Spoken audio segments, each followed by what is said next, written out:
100 पत्थर नदी से उठाते हैं तो 15-20 में ये शजर स्टोन निकलते हैं। ताजमहल देख रहे हैं, ये भी पूरा शजर स्टोन से ही बना है। पूर्णिमा की रात में पक्षी, पेड़, जानवर या इंसान जिस भी चीज की परछाई। बस इसी सवाल के साथ हम निकले उत्तर प्रदेश के बांदा शहर में। आपको उसमें एक मोर दिखाई देगा, कहीं एक छोटा सा कछुआ दिखाई देगा। इसमें बहुत सारे ब्लैक लाइनिंग दिख रही है, यहाँ पे दिख रही है, ये शजर दिख रहा हुआ है। ये कहीं बाहर से नहीं है, ये कहीं किसी ने बनाई नहीं है, बल्कि ये नेचुरली इस पत्थर के अंदर ही बनी होती है। आखिर कैसे मुमकिन है ये सब?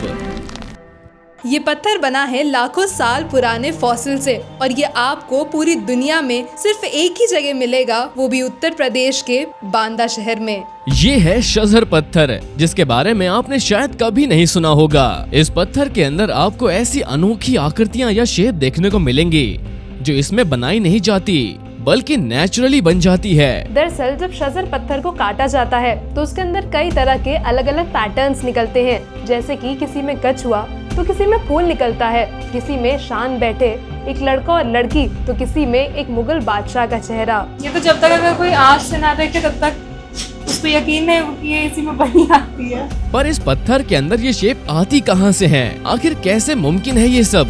बस इसी सवाल के साथ हम निकले उत्तर प्रदेश के बांदा शहर में, जो वैसे तो इंडिया का सबसे गर्म शहर कहलाता है, पर यहाँ हमें कुछ इतना अनोखा देखने को मिलेगा ये शायद हमने सोचा भी नहीं था। इधर शजर पत्थर का कहीं काम होता है? चले गए अब काम नहीं होता क्या? अब काम नहीं करते? भाई लोग करते हैं, लेकिन कहाँ पे बता दीजिए। आप जाएंगे तो पता चलेगा। हाँ, ज्ञानी मास्टर साहब।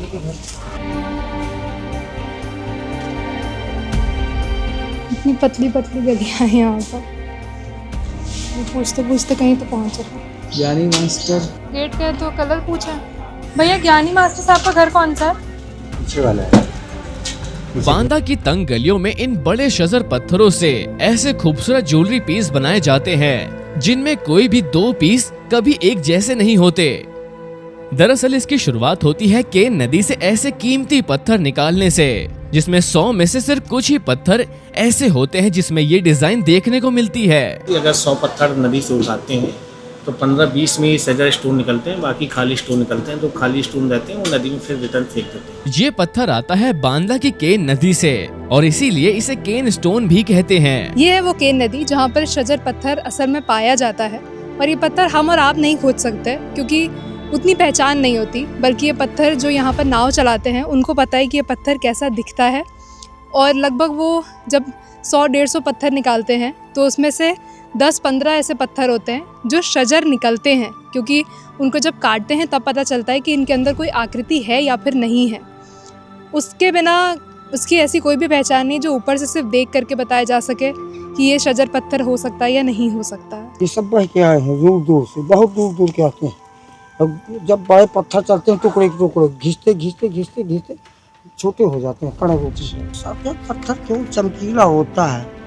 हीरा तो है नहीं कि चमकेगा, चिकना होता है ये जानते हैं, मिटना। इस स्टोन को नदी से निकालने के बाद इसे पहुंचाया जाता है कटिंग प्रोसेस के लिए, जहां इसे कई हिस्सों में अलग किया जाता है।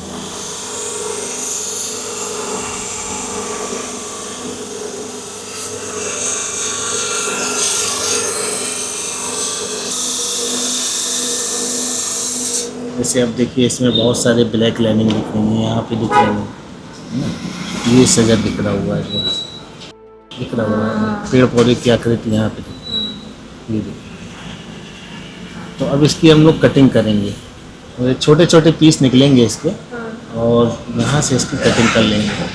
कटिंग करने के बाद एक मोटी स्लाइस निकाल लेंगे, फिर उसको शेप दे करके फिर जो है इसकी घिसाई बहुत सारे स्टेप में, कई स्टेप में इसका जो वर्क होता है जो।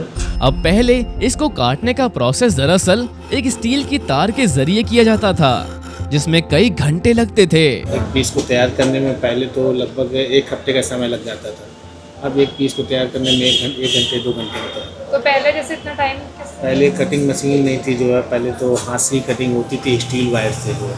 अच्छा। अब क्या कटर मशीन आ गई है तो बहुत जल्दी कट जाता है। पर अब ये काम तेज तरार ब्लेड से होता है, जिसकी मदद से कारीगर इसे बीच से काट कर देखते हैं कि क्या वाकई इसके अंदर कोई शजर है।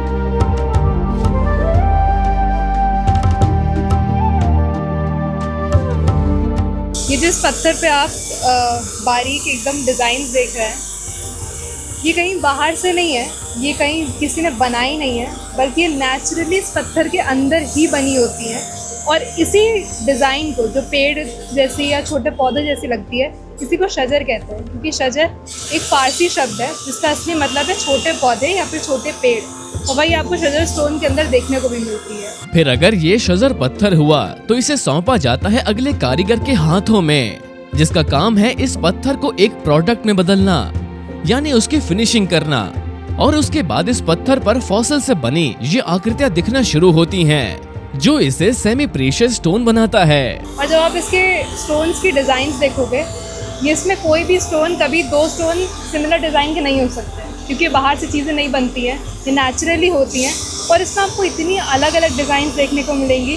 कहीं आपको दिखेगा कि किसी पत्थर में ऐसा लगेगा जैसे एक लड़का और लड़की आराम से पेड़ के नीचे बैठे हुए हैं, कहीं आपको उसमें एक मोर दिखाई देगा, कहीं एक छोटा सा कछुआ दिखाई देगा। एंड मतलब इतना अनबिलीवेबल है कि नेचर हमें ये डिज़ाइन दे रहा है। इससे ज़्यादा नेचुरल डिज़ाइन मैंने आज तक नहीं देखी। पर सवाल अब भी यही है कि आखिर ये मुमकिन कैसे है। तो कुछ कहावतों के अनुसार जब पूर्णिमा की रात में पक्षी, पेड़, जानवर या इंसान जिस भी चीज की परछाई इन पत्थरों पर पड़ती है, तो चांद की रोशनी की मदद से उनकी आकृति इस पत्थर के अंदर कैद हो जाती है। कितने हजार वर्ष पुराना स्टोन है वो साइंटिस्ट भी नहीं पता कर पाएगा, क्योंकि काफ़ी वर्ष से ये नदी के अंदर रहता है।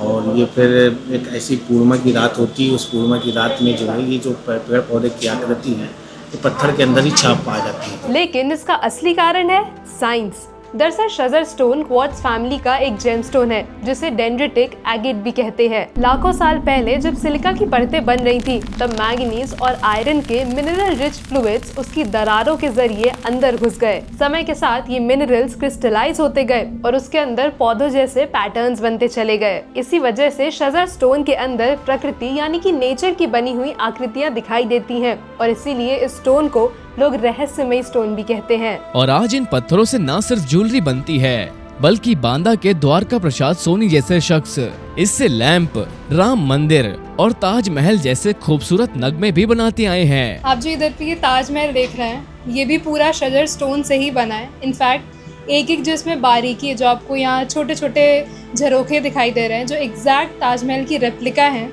वो सब शजर स्टोन को काट करके बनाए गए हैं। इतनी डिटेलिंग, इतनी बारीकी से, इतनी खूबसूरती से किसी चीज़ को रेप्लिकेट करना अपने आप में बहुत बड़ी कला है, और वो भी स्टोन से। मतलब इट्स मैजिकल। मुझे तो देख के यकीन ही नहीं हुआ था कि कोई स्टोन से इतनी बड़ी, इतनी सुंदर कोई चीज़ बनाई भी जा सकती है। वाह। और आज बांदा के मात्र 15 से 20 कारखाने शजर स्टोन की इस कला को पूरी दुनिया तक पहुंचा रहे हैं और इसे भारत की पहचान बना रहे हैं। ईरान, इराक से लोग आते थे यहाँ, और वो धीरे से अपना माल लिया और लेके चले गए। किसी को मालूम ही नहीं पड़ता था कि यहाँ पे जो है ईरान से लोग आए कि इराक से लोग आए। दूर से आते थे लेने? हाँ, लेने आते थे। स्टेट अवार्ड मिला 2001 में, और 2011 में नेशनल अवार्ड भी मिल गया सजर पत्थर के लिए। मैंने एक टेबल लैंप बनाया था, उसमें नेशनल अवार्ड मिला।